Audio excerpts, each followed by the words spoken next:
tiempo a lo que te apasiona. Hacer esa llamada que nunca haces. Puedes llegar temprano a casa. En Impuesto, sabemos que te gustan los días tranquilos y nos especializamos en conseguirlos para ti. Hemos estado al lado de los empresarios mexicanos desde hace más de 25 años, ayudándolos a construir sus empresas, a entender sobre el difícil tema de los impuestos, a mejorar su administración, su manejo de personal, sus finanzas. Cada uno de los despachos Impuesto es apoyado por el corporativo, recibiendo asistencia técnica, actualización, capacitación y supervisión continua. Este es el símbolo de tranquilidad fiscal para los clientes de Impuesto. Nuestros profesionistas representan tus días y noches de tranquilidad.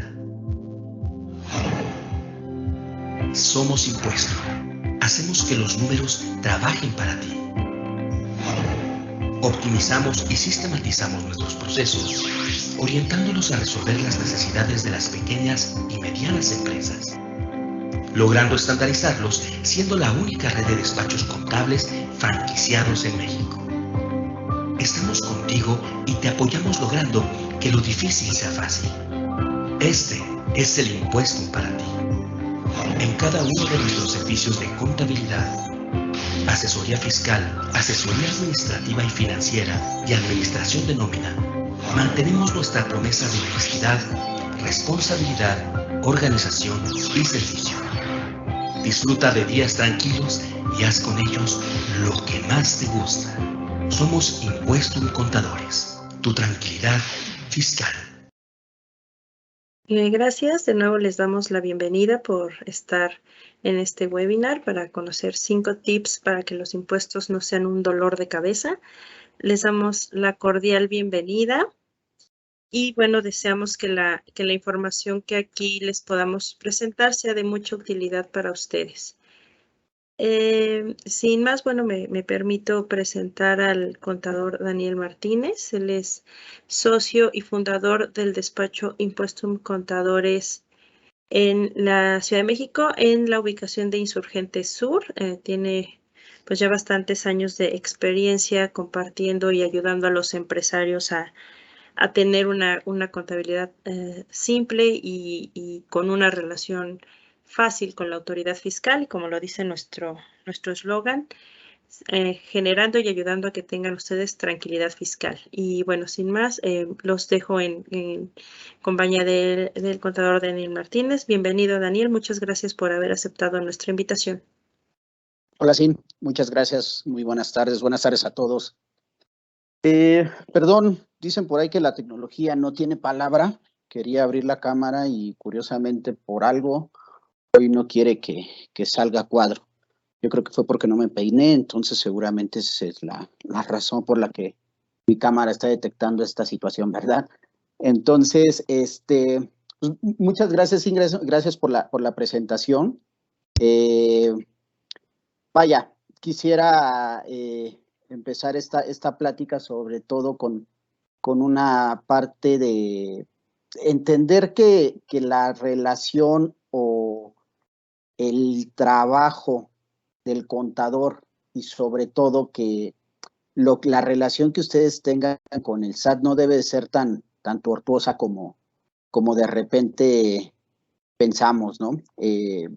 A nadie nos gusta pagar impuestos, es una realidad. Me incluyo dentro de ese gran número de personas, pero aquí la idea es tener una plática, no vamos a entrar a temas muy técnicos ni nada, porque para mí siempre la filosofía es ayudarlos y ayudar a todos mis clientes a que sea un poco más amable el tema contable y el tema fiscal. Al final no nos gusta, repito, no nos gusta a nadie pagar impuestos, pero tenemos que hacerlo como parte de ser integrantes de una sociedad y bueno, entonces tenemos que entrarle a estos temas, ¿no?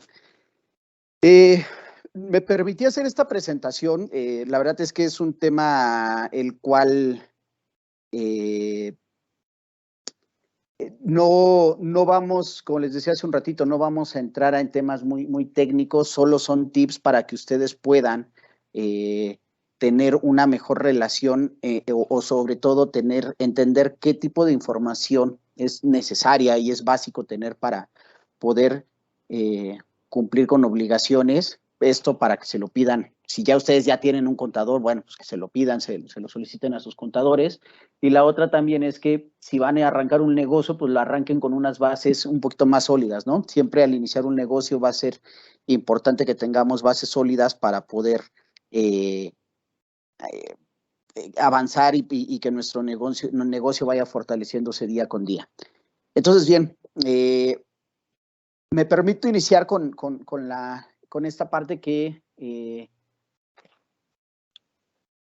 va a ser o es la parte de actualizar la situación fiscal o nuestra situación fiscal en el SAT. Y ahí les va, ¿no? El año pasado, seguramente muchos de ustedes tuvieron por ahí o estuvieron escuchando en las noticias, en radio, en Facebook, en Twitter, en Instagram, me lo encontré. No sé, en TikTok sé que hay ciertos contenidos, pero no soy usuario de esa plataforma, pero sé que en todos lados estuvo muy, muy fuerte el tema de esta parte de registrar a los mayores de 18 años. Se creó mucha controversia, sinceramente fue un tema que generó, vamos a decirlo, desconfianza por parte de las autoridades. ¿Por qué? Porque se hablaba y lo utilizó mucho la oposición del gobierno, nosotros sin una afiliación partidista, sino siendo analistas o analíticos en cuanto a las disposiciones, nos encontramos que el miedo principal de dar de alta o que los chicos mayores de 18 años, a partir de los 18 años se dieran de alta, sonaba a que iba a ser un acto de terrorismo fiscal, que iba a ser una medida de fiscalización, que no podía hacer eso la autoridad, porque a lo mejor los chicos sí tenían una cuenta y esa cuenta entonces ahora iban a pagar impuestos y muchas cosas. A mí me llovieron llamadas y mensajes de los propios clientes que ya tenemos, en donde me decían, oye, es que mi hijo acaba de cumplir 18, entonces ahora ya también él va a pagar impuestos, y es que, ¿cómo le voy a hacer? Y es que, ¿qué va a pasar? Entonces, aquí lo importante es, no por darse de alta, y los chicos de mayores de 18 años, no por darse de alta van a estar pagando ya impuestos. Esto es bien importante. El origen de esta propuesta, y tenemos que verlo así, que venía desde el mes de septiembre cuando se generó la propuesta, y se mandó a Cámara de Diputados y Senadores, fue el que se tuviera una base de datos de todas las personas mayores de edad para protegerlos de robo de identidad. Este es el origen de esta reforma o esta solicitud por parte de la autoridad. Y ahí les va por qué. Es muy fácil que una persona de repente saque para algún trámite o algo, mande una copia de su credencial de lector, le piden tal vez el RFC y en la credencial ya viene el CURP, y entonces resulta que pues algún vivito hace una base de datos, la comparte en ciertos mercados o para ciertas empresas, y entonces se utiliza el nombre de Daniel Martínez, que supuestamente estoy recibiendo un honorario asimilado, por ejemplo, en alguna empresa, y yo, Daniel Martínez, que tengo 18 años y cachito, 19 años, yo ni cuenta me doy y evidentemente yo no estoy recibiendo ese ingreso, ¿no? Entonces, ¿qué hacían esas empresas? Pues obviamente darle vuelta a ciertos ingresos por ahí, y lo que busca la autoridad es evitar eso. ¿Por qué? Porque si tú ya estás dado de alta, entonces sí ya hay una forma en donde decir, a ver, este RFC ya está certificado, ya vino el titular, digamos, de este RFC, ya vino ante nosotros como autoridad, y sabemos que no tiene actividades, que esta es la parte importante y esto es en lo que deben de tener cuidado. Si por aquí alguno de los invitados y de los que están aquí presentes acaban de cumplir 18 años, nunca están registrados en el SAT ni nada, nunca han trabajado, o tienen hijos que estén en esta circunstancia, lo importante es que se den de alta y pidan en el escritorio donde vayan, cuando vayan a hacer el trámite, que se les dé de alta sin actividad económica. ¿Por qué? Porque así entonces ustedes van a tener la certeza de no tener ninguna obligación fiscal. Es decir, yo me doy de alta, le digo al SAT, sí, aquí estoy, pero no te tengo que pagar impuestos porque no tengo actividad económica. Recomendaciones, hay que hacer esa alta, hay que ir por nuestra firma electrónica. Al final, la firma electrónica es la llave para nuestra vida fiscal, lo voy a decir así, ¿no? Iba a decir al paraíso fiscal, pero no, pues suena muy raro, pero más bien es la llave a todos nuestros trámites fiscales, porque ahí les va, y esto es algo bien importante y es algo que nadie lo tiene en mente hasta que se encuentre en ese punto. Mucha gente piensa y dice de repente, oye, no, es que si yo me doy de alta, retomando este punto, yo me doy de alta, a lo mejor el SAT ya me va a buscar. No, no te va a buscar. Pero ahí les va. Un chavo de 18 años, que 18 años ya debe de empezar, yo creo que la universidad, seguramente sí. Va a ir terminando su universidad tal vez a los 21, 22 años y resulta que ya se puede titular. Y al titularse, en la actualidad, el trámite es totalmente digital para obtener tu cédula profesional. ¿Y cómo se solicita eso? Con tu firma electrónica. Ojo, no significa que el SAT, porque sea la autoridad que emite la firma electrónica, no significa que el SAT esté vinculado con la Secretaría de Educación para otorgar un título o una cédula profesional. La cuestión es que en México la única entidad certificadora de firmas es el SAT. ¿Y por qué? Porque esa firma electrónica, todos los que ya han ido a hacer ese trámite, sabemos que el SAT nos toma fotografía de nuestro rostro, nos toma fotografía de nuestro iris, firmamos ahí en una pantalla, nos toman las huellas, las 10 huellas de las dos manos, y entonces el SAT ya sabe que esos archivos que están identificados con mi RFC sí corresponden a mi persona, a Daniel Martínez, sus archivos con un código tal, que es un código ahí bien complicado, esos archivos corresponden a Daniel. Y entonces cuando Daniel quiere hacer un trámite y le pidan la firma electrónica, en este caso, el trámite de mi cédula profesional, voy a decir, el SAT lo que dice es, sí, yo te certifico que el dueño o el titular de esos archivos es Daniel Martínez. Entonces, repito, es la única entidad en el gobierno capaz de emitir un documento de certificación como es la firma electrónica. Entonces, va más allá de solo registrarse en el SAT. Deben de tenerlo muy presente, sobre todo en esa parte. Les repito, hay que darnos de alta sin obligaciones fiscales, es lo que tienen que hacer los chavos de más de 18 años.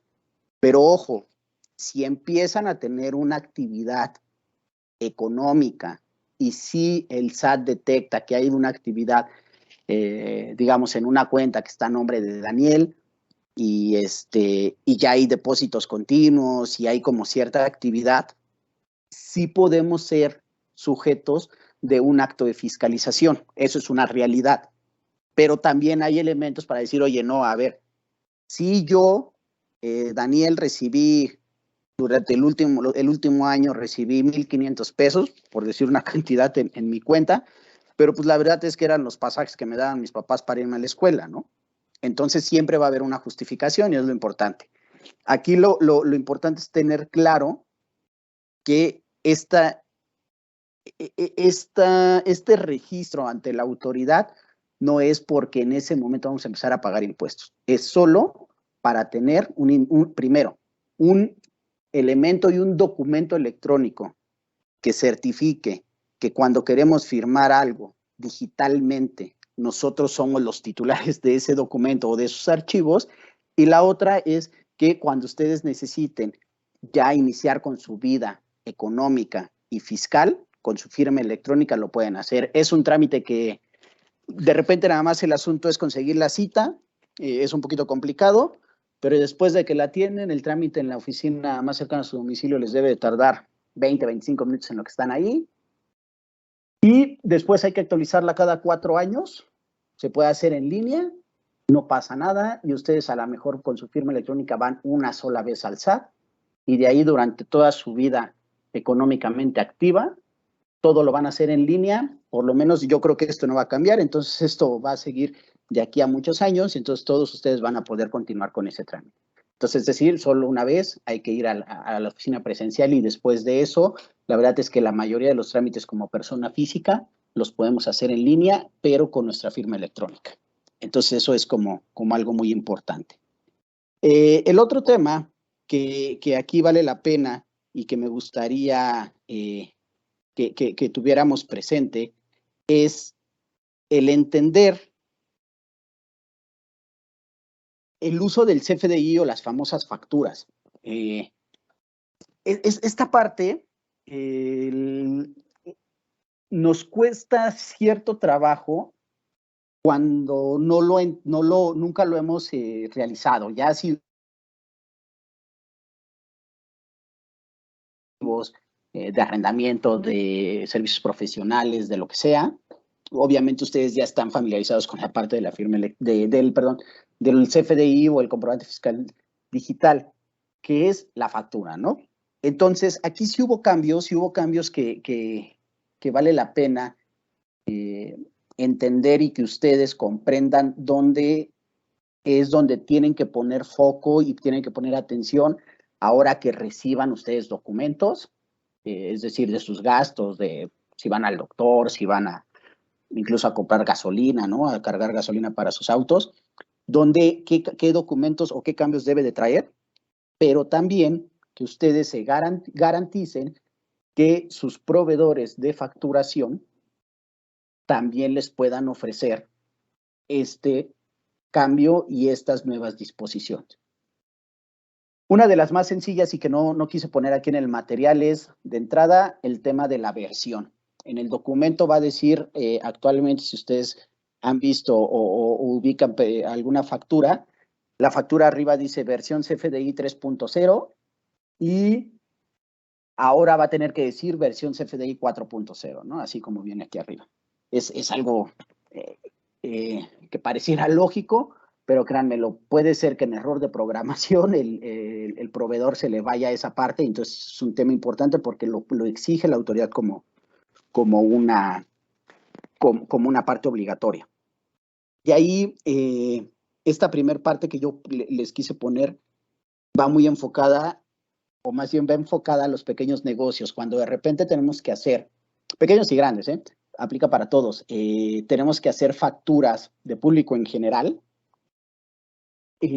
Anteriormente solo poníamos operación público en general, se ponía el RFC genérico y con eso salía la factura.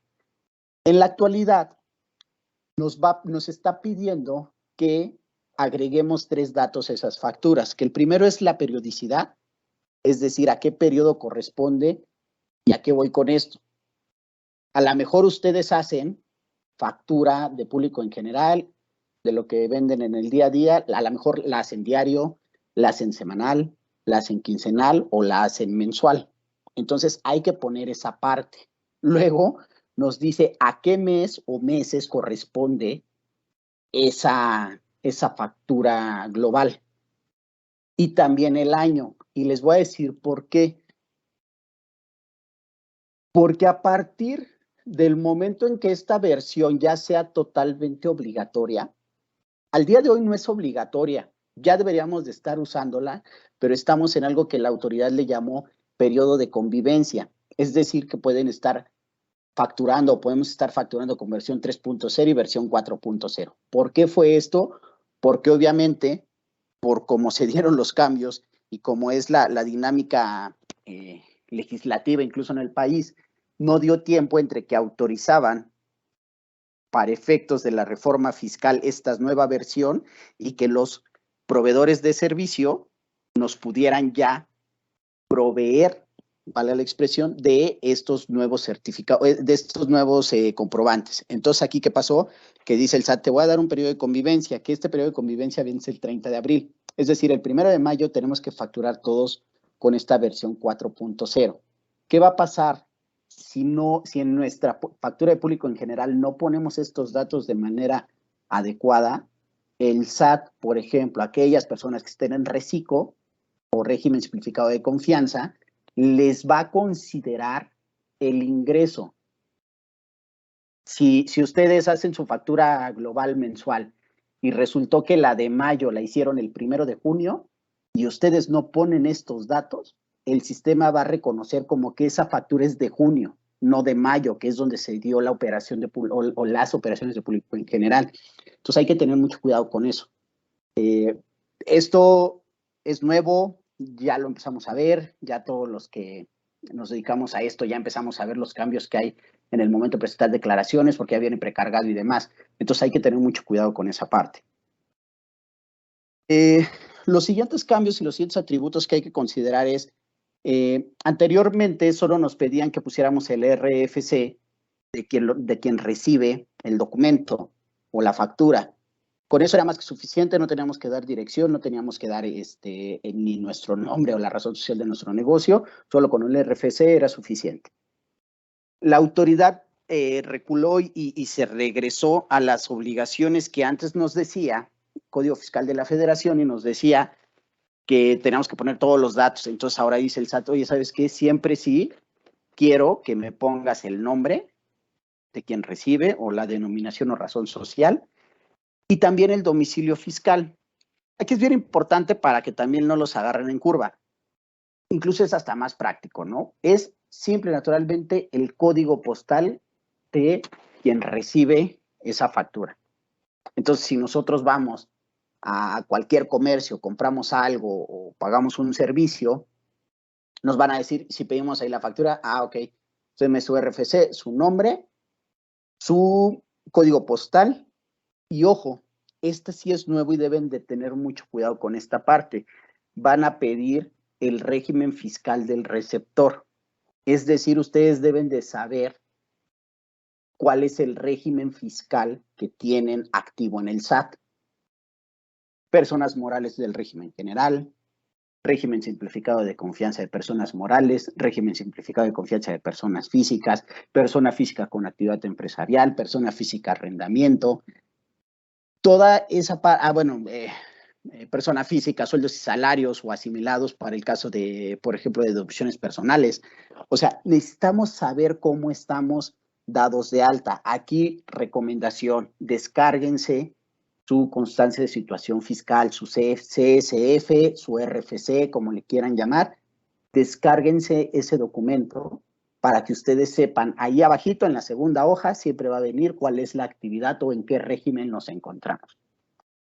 Y también el tip que va para los que tenemos que emitir un documento. Estamos en tiempo para que le pidan a todos sus clientes su constancia de situación fiscal, es decir, su RFC, donde se muestre cuál es el régimen que tiene. ¿Por qué? Porque lo vamos a tener que poner en la versión 4.0 y esto es muy importante para que el documento sea válido. También se modificó el proceso de cancelación de documentos. Este cambio de la cancelación de una factura ya tiene un par de años. Anteriormente había muy malas prácticas y el gobierno se dio cuenta de eso, que había contribuyentes que de repente emitían hoy una factura, la pagan, se las pagaban y se esperaban un mes, 2 meses y vámonos, la cancelaban. ¿Para qué? Para no pagar impuestos, ¿no? Ya después le daban vuelta y bueno, hacían ahí algunos relajos.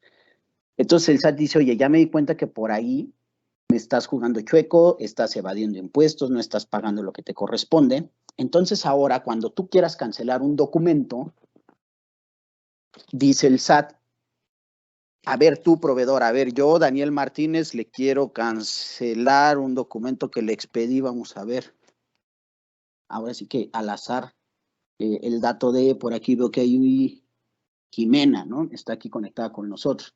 Y entonces yo le digo a Jimena, yo le presté un servicio y entonces le quiero cancelar mi factura de servicios contables a Jimena. ¿Qué va a pasar con eso? Que yo solicito la cancelación, pero el SAT dice, ok, Daniel, ya vi que quieres cancelarle su factura que le emitiste a Jimena. Yo, autoridad, le voy a avisar a Jimena y ella nos tiene que confirmar que tú quieres o que ella acepta que canceles ese documento. ¿Por qué? Porque si Jimena me dice, oye, no, a ver, espérame. Daniel sí me dio mi servicio, me dio la asesoría contable o me vendió libretas, ¿no? Ya le pagué, le hice una transferencia. Yo ya metí esa factura en mi contabilidad, ya se la di a mi contador y ya él ya la registró y ya la consideramos, hicimos la deducción para ISR, para IVA, todo. Y ahora resulta que Daniel me la quiere cancelar. Jimena tiene toda la libertad de decir, no, SAT, yo no acepto que me cancelen esa factura.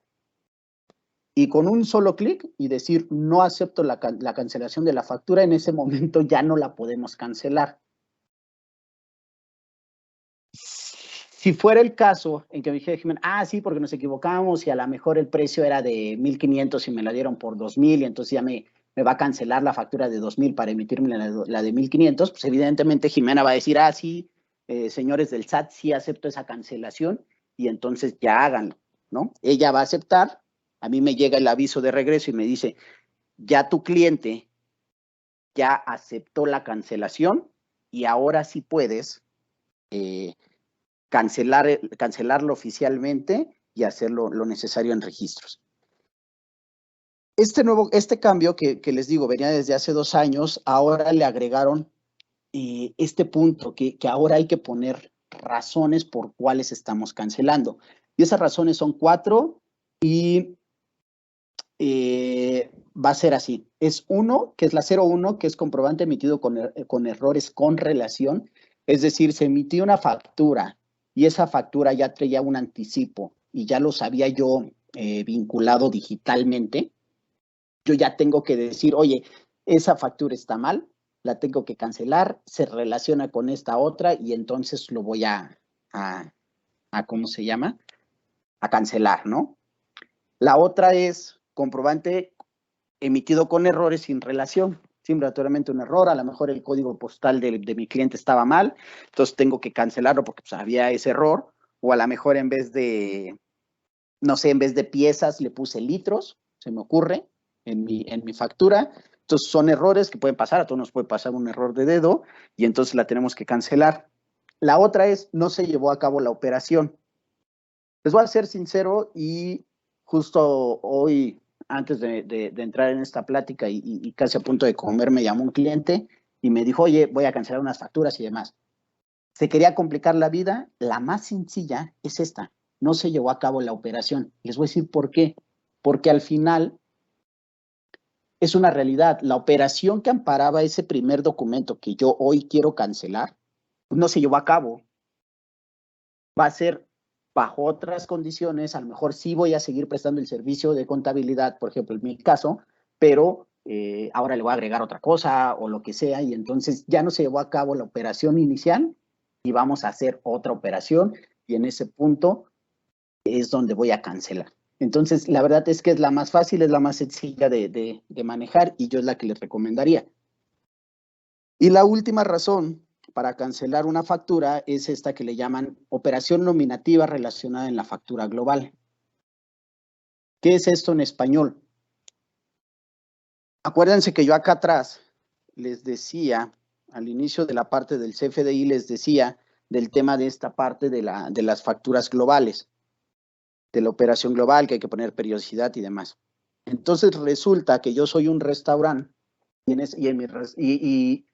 y yo emití mi factura semanal de mis ventas globales de las que nadie me pidió factura. Entonces yo dije, pues vendí 100,000 pesos y aquí están facturados en la semana de tal a tal fecha de febrero.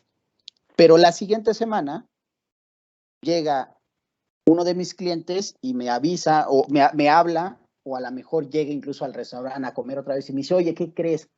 Que sí necesito mi factura del consumo de la semana pasada. Aquí traigo mi ticket. Pero resulta que ya emití yo mi factura global.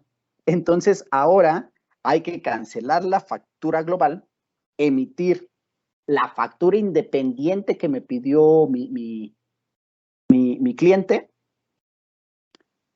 y mi factura global era de 100, el consumo de este cliente era de 1000, entonces lo quito ahora, facturo en lo individual esos 1000 y ahora mi factura global tiene que ser por 99.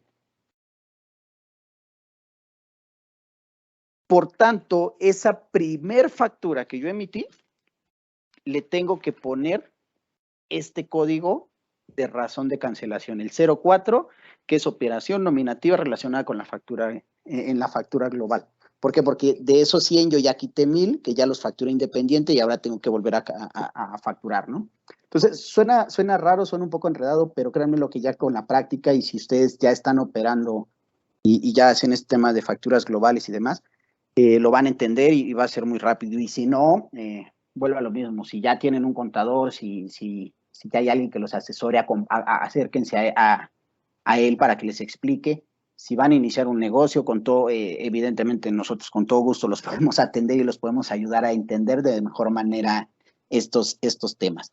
Al final son puntos que suenan muy difíciles, pero que en la práctica se van volviendo rutinarios y son muy sencillos y fáciles de llevar. El siguiente punto y el siguiente tip que les quiero dar es que hay que tener el control de nuestras finanzas. ¿Y a qué me refiero con esto? Hay que pedir factura de todos los gastos. Y sobre todo, no importa si estamos en RECICO o régimen simplificado de confianza. Se creó mucha duda y esto, créanme lo que es parte de lo delicado de la información fiscal y legal, donde pues nosotros como especialistas al final estamos ahí todo el tiempo, estamos leyendo, estamos revisando, estamos analizando, comentando con nuestros colegas en cómo está funcionando todo. Y el año pasado igual, a finales del año con el tema de la entrada del régimen simplificado de confianza, explicaba a todo el mundo y en el SAT se explicaba que ya no vas a necesitar, en el caso de personas físicas, ya no importa cuántos gastos tengas, porque vas a ir sobre una tasa reducida que va desde el 1.25% según el tema de tus ingresos y de ahí va a ir creciendo. Entonces, te decía el SAT, ya no vas a necesitar facturas de gas porque a tus ingresos, voy a decir, gané 20,000 pesos o facturé 20,000 pesos, a esos les aplico la tasa del 1.25 y ese es el ISR que tengo que pagar. Entonces, la gente llegó a pensar y decía, bueno, entonces ya no pido facturas. ¿Ya para qué pido facturas? El tema es que este beneficio del RECICO, del famoso régimen simplificado de confianza, solo es para impuestos sobre la renta. El IVA sigue jugando con las mismas reglas que conocíamos hasta el 31 de diciembre del 21 y que siguen activas al día de hoy, que es para que yo pueda disminuir mi IVA, tengo que tener facturas de gastos. Hace un par de semanas estuvimos ahí platicando con Yanko Abundis, que a lo mejor varios de ustedes lo conocen, en su programa de radio por internet, y justo Yanko comentó algo bien importante. Tenemos muchas estrategias, hay muchas formas de pagar un poquito menos de impuestos de ISR, porque la ley te lo permite en varias estructuras, pero la única manera de no pagar IVA es gastando, pero gastando con facturas, porque también no se lo gasten nada más y no pidan factura, porque entonces vamos a tener un problemón. Acuérdense, y esto es algo que no nos gusta, a mí no me gusta, no le gusta a mis clientes, pero que yo siempre lo he dicho así, el IVA no es nuestro. El IVA nosotros, por eso se le llama, en temas técnicos, se le llama IVA trasladado, es decir, ese IVA va pasando de una mano en otra hasta llegar al SAT. ¿Por qué? Porque siempre va a haber alguien en la cadena tributaria que va a ser quien se lo va a terminar pagando al SAT. Entonces, si nosotros no gastamos o si gastamos pero no lo hacemos con documentos, vamos a tener un problema en la parte del IVA. Ahora, ojo, esto también viene con la parte del RECICO o régimen simplificado de confianza para personas morales. Porque si bien solo me dice, oye, ya va a ser un más sencillo, más simplificado, pero sí nos dice, y en las declaraciones ya ahorita que ya presentamos declaraciones de enero del 2022, ya nos viene precargado, fueron tantos tus ingresos, pero también tienes todos estos gastos, tus gastos pagados por medios bancarizados, tus gastos generales y tus compras de materia prima. Ya el SAT ya los trae. Si tú pediste factura, evidentemente van a estar ahí. Si no pediste factura, no van a aparecer. Y entonces va a resultar que vamos a tener un problemón con la parte del IVA. Entonces, ojo, sigan pidiéndose sus facturas. Eso es súper importante y es primordial en cualquier actividad económica que tengamos. El siguiente punto, y que está relacionado un poquito con lo que vimos atrás y con los cambios al CFDI, es la parte de tener el régimen fiscal correcto. Esto por dos puntos. El año pasado, si ustedes dieron un poquito de seguimiento a la parte incluso de las noticias y demás, se habló mucho de la subcontratación laboral o el famoso outsourcing. Este básicamente te va a permitir, con las modificaciones actuales, te va a permitir subcontratar ciertos servicios dependiendo de cuál sea tu actividad económica ante el SAT y también la parte legal, en el caso de las empresas. Es decir, cuál es nuestro objeto social y a qué nos dedicamos según lo que le dijimos al notario cuando empezó nuestra empresa. Entonces, hay que revisar eso. ¿Por qué? Porque eso, una, nos va a permitir en algún punto solicitar un servicio tercerizado, y la otra es que el SAT así nos va a autorizar todos los gastos que puedan estar relacionados a nuestra actividad. Si estamos metiendo facturas o si nosotros emitimos una factura por un concepto que no lo tenemos en nuestro régimen fiscal o en nuestras obligaciones, el SAT lo que va a hacer es, va a decir, ok, ya vi que estás ahora vendiendo tales cosas, te voy a activar ese punto o esa nueva actividad económica. Entonces, antes de que lo haga el SAT de esa manera, nosotros hay que revisar que estamos en el lugar correcto. Y el siguiente tip, que es ya con el que vamos a terminar, y ahorita me voy rapidito a algunos errores que tenemos todos como contribuyentes, es el de cumplir con las disposiciones fiscales. Y una de las primeras disposiciones fiscales, y que es muy importante, es habilitar el buzón tributario. ¿Por qué? Porque al final el buzón tributario es el medio de contacto oficial que tiene la autoridad para notificarnos cualquier acto que ellos estén promoviendo hacia nosotros como contribuyentes. Les avisaba, les decía hace un rato, les platicaba hace un rato, perdón, del tema de la cancelación de facturas. Si no tenemos habilitado el buzón tributario, no nos puede avisar el SAT que mi proveedor me quiere cancelar esa factura. ¿Por qué? Porque es el medio de contacto. Entonces, hay que habilitarlo. Aquí hay algo bien importante y con esto quiero empezar con los, digamos, con los errores primordiales o que tenemos como contribuyentes y como pequeños empresarios. Es el buzón tributario, o en el buzón tributario, los primeros que debemos estar en ese registro somos nosotros como contribuyentes, si somos personas físicas. Si tenemos una empresa, nosotros como representantes legales debemos ser el primer contacto. ¿Por qué? Porque de entrada te pide un correo y un número telefónico. Suena a algo que nos va a dar miedo, sí, sin duda. Cada que vemos un correo de buzón tributario, no se imaginan ustedes la cantidad de correos que nosotros como contadores recibimos de buzón tributario de todos nuestros clientes. Y en el momento dices, ay, a ver, ¿qué está pasando? ¿No? Y el contador que, por ejemplo, en el despacho que tiene asignada esa cuenta, pues tiene que entrar y en ese momento revisar. Y casi dejamos lo que estamos haciendo por revisar qué cayó al buzón tributario. Muchas veces nada más es decirnos de parte del SAT, ay, señor contribuyente, acuérdese que tal día vence su declaración. O nos va a decir, oye, no has presentado, o tienes una multa, o te van a cancelar una factura, o muchas cosas. Entonces, habiliten su buzón tributario. Y el contacto principal, repito, es del contribuyente. No tiene que ser el contador. Hay opción de registrar 5 correos. Entonces vamos a poner en el primero el mío como contribuyente o como representante legal, junto con mi número de teléfono. Y después entonces sí pongo a otros 4. Pongo a mi contador, pongo al administrador tal vez, o pongo a quien yo diga o quien va a estar atento a esa información. Pero Les repito, ese es uno de los principales errores como contribuyentes, que le decimos, ay, pues ahí tú, contador, tú encárgate. Y ahí les va, ¿por qué no?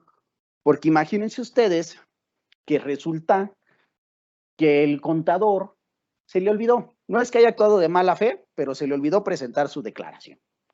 Pero sí les cobró, porque eso sí no se les olvidó. Entonces va a llegar un correo al buzón tributario donde diga, a ver, Daniel Martínez, tú tienes pendiente la declaración de diciembre del 2021. Y si el registro del buzón tributario solo está el contador va a decir, chin, me equivoqué, pum, pum, pum, se me olvidó. En ese momento agarran, presentan y ya, ¿no? Eso pasa si ustedes no están registrados. Pero imagínense qué pasa al contrario, si ustedes están registrados y entonces ven eso y sí volteas y le dices a tu contador, oye, a ver, contador, ¿qué está pasando? ¿Por qué estás atrasado?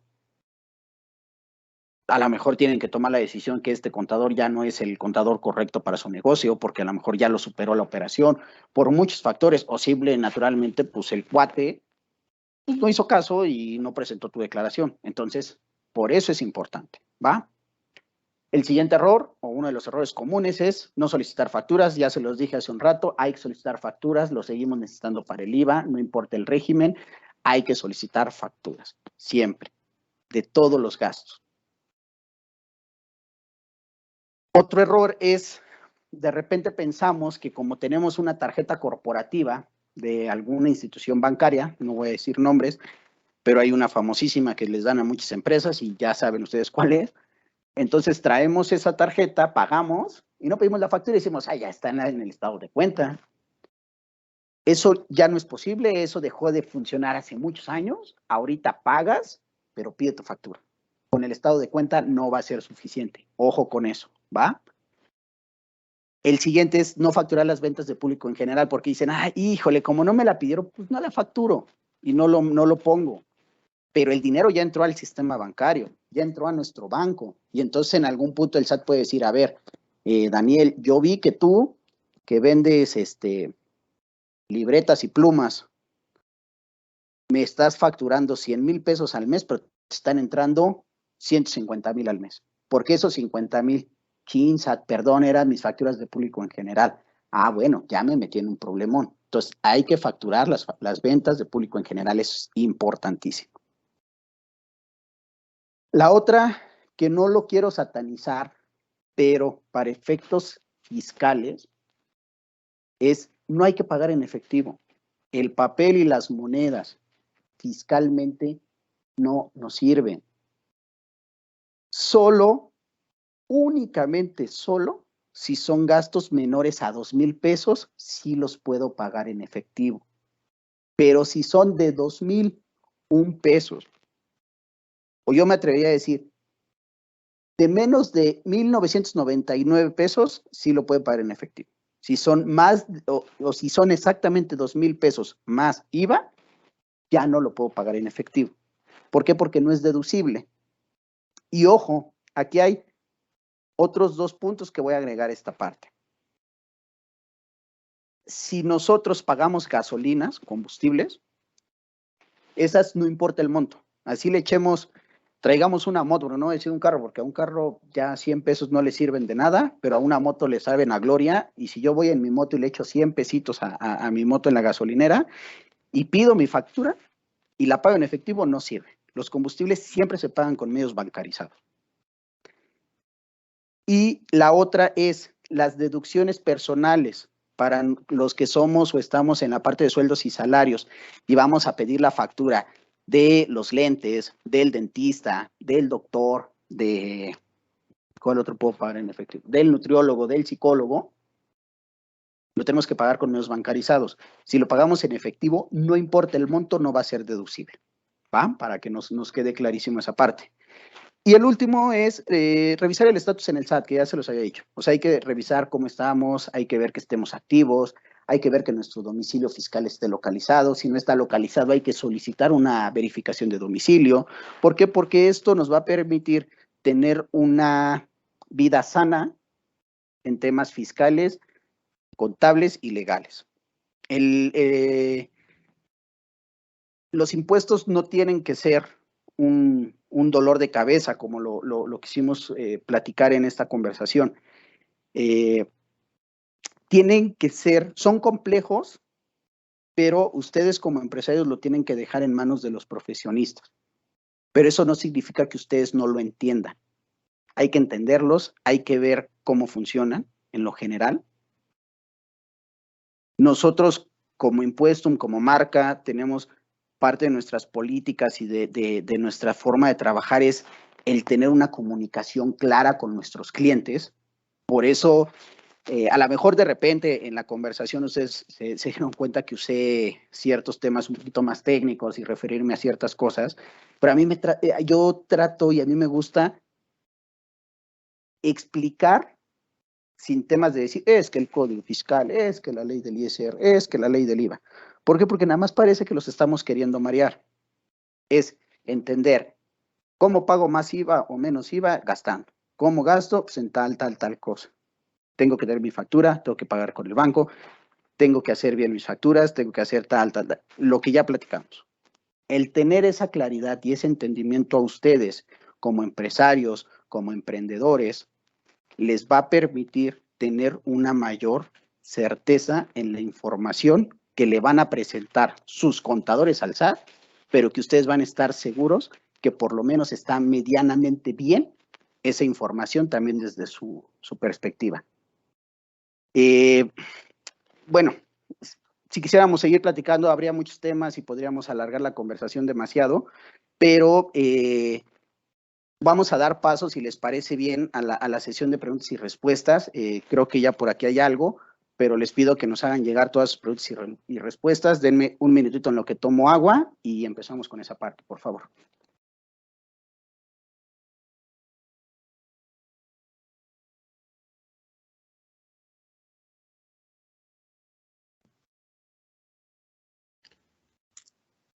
Listo, sí, ya si gustas, no sé cómo lo vayamos viendo. Te las puedo ir leyendo, si quieres. Órale. Y bueno, recuerdo y de nuevo invitarles a que pongan cualquier duda que tengan para que podamos resolverla en este momento.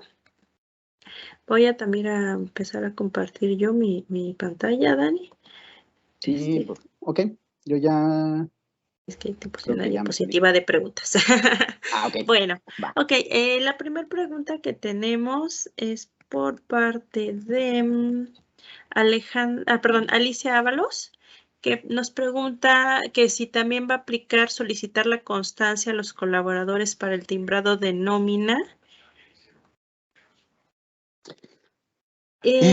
Para incluir su domicilio fiscal, perdón. Sí y no. O sea, no se necesita, en el timbrado no vamos a necesitar esa parte, no necesitamos forzosamente pedirle su constancia, porque a lo mejor, pues nuestro trabajador, por el tipo de trabajo que presta y demás, no tiene la oportunidad de solicitarlo, que es muy fácil, pueden ir al SAT. Si tú quieres tener como un expediente, yo te diría, una forma sana de tener expedientes de tus trabajadores es tener esa constancia en cada uno de los expedientes. Entonces te diría, sí, pídelo para que lo tengas, pero no hay que poner toda esa información en los recibos de nómina.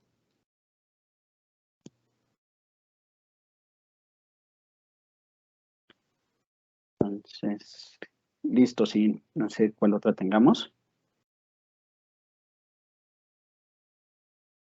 Perdón, Dani, te perdí un poquito. Ah, ok.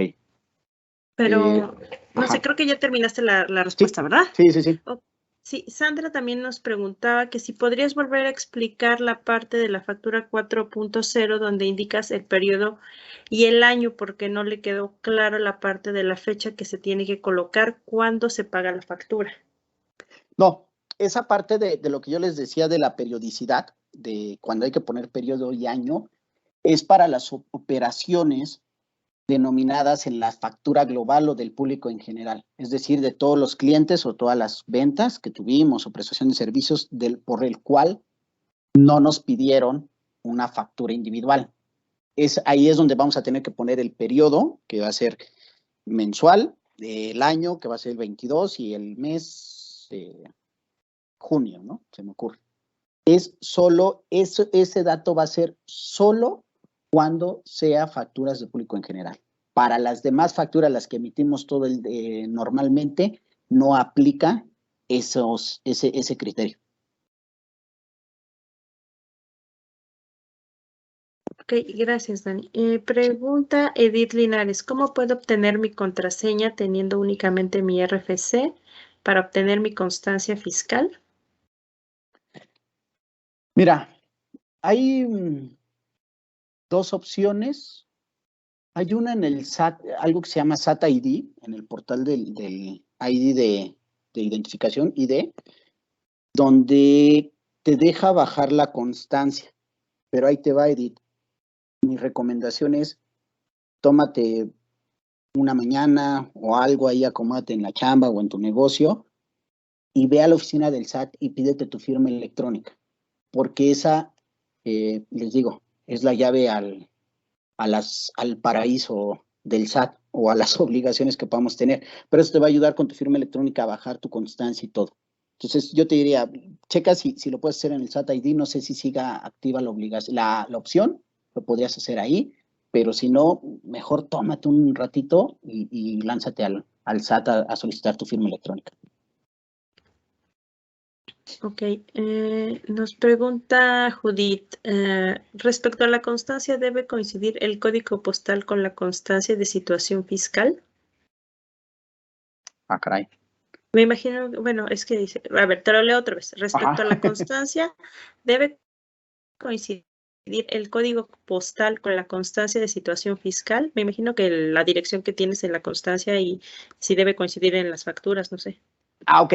Sí, claro. O sea, porque al final es uno de los candados o de los datos obligatorios para poderlo hacer deducible. Entonces, si yo pongo el código postal de, no sé, de la colonia del Carmen en Coyoacán, pero resulta que yo no vivo en la colonia del Carmen en Coyoacán, sino que vivo en la Magdalena Contreras, voy a decir, y ese es mi domicilio fiscal, evidentemente ese documento no sirve. Entonces debe de ser el código postal, perdón, que tenemos en nuestra constante situación fiscal, que es el que tenemos registrado como domicilio fiscal para oír y recibir notificaciones. Ok, gracias, Dani. Y Jorge nos pregunta, si la persona física está en reciclo como arrendatario, ¿seguirá pudiendo obtener la devolución de impuestos por ISR retenidos de intereses recibidos por gastos médicos? Ok, sí. Al final el tema del reciclo o la parte del reciclo te quita el tema de las deducciones mensuales, ya no es necesario esa parte, pero sí, si tú en tu declaración anual resultas con un saldo a favor porque metiste gastos médicos, las facturas o la propia póliza de seguro de gastos médicos, y como dices, si te retienen por los intereses de tus inversiones que puedas tener en el banco, si te sale un saldo a favor en tu declaración anual, claro que vas a poder solicitarlo en devolución y te lo tiene que regresar la autoridad sin ningún tema. Ok, pues por ahorita son las únicas preguntas. No sé si alguien tenga algún otro comentario u otra duda, pero yo tengo una duda que me surgió, Dani. Vamos a suponer que un muchacho de 18 años se dio de alta y le depositan su beca de la universidad, ¿no? Que ya ves, o sus ayudas de estudiante o demás. ¿Esas ayudas generan CFDI o cómo van a hacer ellos para poder identificar que no es un ingreso por una actividad económica, sino pues es una ayuda? Que, por ejemplo, el mismo gobierno puede ser que esté dando. Claro. No. Ahí el gobierno como tal no emite un documento, o sea, no es que te emita un recibo, digamos. Pero como los depósitos vienen de cuentas bancarias oficiales de la Secretaría de Hacienda, básicamente, que es quien paga las becas o deposita las becas, para temas de gobierno ellos mismos van a poder identificar de dónde viene el recurso. O sea, al final, justo por eso se busca que todas las operaciones sean bancarizadas para poder tener el seguimiento de algo que se le llama trazabilidad bancaria, que es saber de dónde vino y a dónde terminó el dinero. Entonces, pues esa lana viene de las cuentas de Hacienda, de la Secretaría de Hacienda en el gobierno federal, y lo deposita a las cuentas. Entonces, evidentemente no va a haber ese conflicto de decir, oye, por mi beca la beca que sea, ¿no? O el apoyo que yo tenga, ahora tengo que pagar impuestos. Eso no va a suceder. Ok, Dani. Bueno, tenemos aquí a Juan Diego Valdés, nos pregunta si se tuvieron más gastos que ingresos en un mes y se obtuvo IVA a favor, ¿ese IVA a favor puede pasar al siguiente mes o hay que declararlo? Sí, Juan, ahí te va. Uno de los grandes errores es que de repente dice la gente, oye, es que mi negocio este mes no tuve ingresos, pero sí tuve gastos. Y hay quienes dicen, oye, no declares, porque ¿cómo vas a declarar que tuviste gastos, pero no tuviste ingresos? Es un error. ¿Por qué? Porque por justo esto lo que dices. Lo voy a poner el número redondo para que sea como más fácil. Yo, dentro de todos mis gastos, pagué 100 pesos de IVA, en total de todos mis gastos, ¿no? Pero yo por mis ventas, yo solo tuve 80 pesos de IVA. Entonces, pagué de más 20 pesotes. Esos 20 pesos me quedan como IVA a favor, como tú bien dices. Eso pasó en enero. Ahora voy a presentar febrero. Y en febrero, la balanza cambió. Tuve IVA que nada más pagué por 90 pesos y yo vendí 100. Entonces, resulta que ahora tengo que pagarle 10 pesos de IVA al SAT. Pero yo le digo al SAT, oye SAT, yo te debo 10, pero ¿te acuerdas que en enero yo te declaré que pagué más IVA y yo tengo 20 pesos a favor? Cóbratelos de ahí. Entonces, ya no te pago nada y yo sigo manteniendo 10 pesos a favor. Si mi saldo del siguiente mes fuera más alto, y entonces eso fue en enero tuve saldo a favor de 20 pesos. En febrero tuve IVA a cargo de 10 pesos, pero tenía 20, ahora me quedan 10, como la canción de los perritos, ¿no? Y en marzo, ahora resulta que yo tengo que pagar 15 pesos de IVA. Entonces le digo al SAT, oye SAT, te tengo que pagar 15, pero tú me debes todavía 10 pesos de los de enero, entonces ya nada más te pago 5 y ya el impacto financiero fue menor. Entonces, ojo, sí se debe o se puede acreditar, es el término correcto, ese IVA, y sí, porque veo que al último pones, hay que declararlo, sí, hay que declararlo y hay que declararlo en el mes en el que tú realizaste esos gastos, ¿va? Entonces tú en enero tienes saldo a favor y lo puedes ir arrastrando. Voy a decir, si tuviste un saldo a favor enorme porque hiciste una gran inversión en enero y ese saldo a favor te va a aguantar 6 meses, un año, tú lo puedes seguir utilizando. Es más, nosotros por una operación hace año y medio de un cliente hicimos un tema, traía saldos a favor de 8 años hacia atrás y los pudimos aplicar. Entonces este cuate se ahorró una fortuna de IVA por pagar porque traía saldos muy viejos. Entonces sí los puedes utilizar y siempre declaren nada más, declaren esos IVAs cuando sucedan. Gracias, Dani. Creo que la parte de las fechas en el CFDI no quedó muy clarita porque Julia Aguirre nos pregunta que si se puede repetir lo del CFDI 4.0 en reciclo, cómo se considera la fecha. Pues supongo que, pues más bien si nos repites otra vez cómo se consideran las fechas de los CFDIs. Sí, en el CFDI, o sea, la fecha del documento cuando lo emitimos es normalito. O sea, como lo hacemos hoy, cambiamos ahora a reciclo, al famoso régimen simplificado de confianza y hay que tenerlo así, pero no cambia en cualquiera de las operaciones, solo cambia en las operaciones globales o de público en general, que hay que ponerle el periodo al que corresponde, es decir, la periodicidad, que es decir, si es semanal, quincenal, mensual o diaria. Es decir, si la factura incluye mis operaciones de todo el mes, pues le tengo que poner mensual, que va a ser del 1 de febrero al 28 de febrero. Y voy a tener que poner que corresponden al mes de febrero y el año.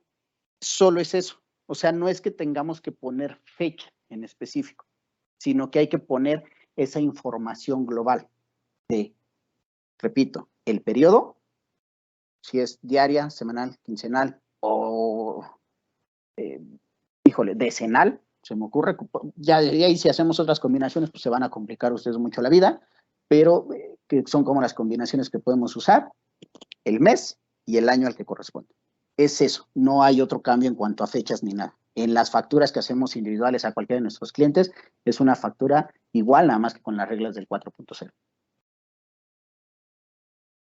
Listo, muchas gracias, Dani. Y pues no sé, Juan Diego Valdés pregunta, bueno, te da las gracias y pregunta si iniciando el mes saco un cheque con X cantidad, esa cantidad la puedo comprobar con varias facturas pagadas en efectivo por menos de 2,000 dentro del mismo mes. Sí, básicamente creo que es el manejo de una caja chica. Entonces, tú sacas un cheque va a decir, por 5,000 pesos, y entonces tú vas a sacar varias facturas, que a lo mejor es la factura de no sé, de la ida a la papelería al office y gastaste 150 pesos y le diste a alguien bueno, no para pasajes, ¿no? Porque no tenemos factura, pero o igual y sí, ¿no? Alguien que mandaste de aquí a Toluca, entonces a lo mejor el boleto de camioncito de aquí a Toluca, pues con eso lo va a hacer. O sea, todos esos gastitos sí lo puedes hacer, es básicamente el manejo de una caja chica. Nada más hay que tener cuidado que siempre sea, o sea, que las facturas sean menores a 2,000 pesos y que estén correctamente emitidas y que todas digan efectivo, además. Sí, porque si la factura dice, se me ocurre que quieras meter la factura del Uber, seguramente la factura del Uber la pagaste casi siempre la pagas con cargo directo a las tarjetas, entonces no te va a jalar, pero que sean así, sí lo puedes hacer. Menores a 2,000. Ok, pues creo que ya es la última pregunta. No sé si alguien más tenga preguntas, pero bueno, mientras eso pasa, les quiero recordar que por asistir a esta sesión tienen una consulta de 30 minutos con Daniel Martínez, el contador, sobre su situación fiscal, si tienen cualquier duda, y pueden agendarla en la siguiente liga que estamos viendo en la pantalla. Ahorita la voy a poner en el chat, por si alguien quiere tener esta sesión de 30 minutos sin costo con Daniel, la puedan tener.